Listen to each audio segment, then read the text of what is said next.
Nahuli na po si Zaldico. He is now detained in Prague after crossing into the Czech Republic without proper documentation and is currently in the custody of Czech authorities. Okay? We are in close coordination with the Czech government to ensure that all legal processes are followed and to arrange for his return to the Philippines at the soonest possible time. We will keep the public informed as developments unfold. So nahuli na po si Zaldico, mga ka-clear.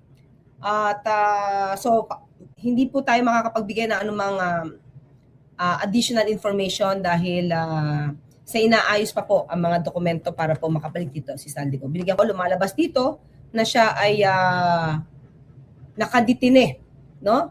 Sa Prague dahil nga siya ay kumbaga bumiyahe, no?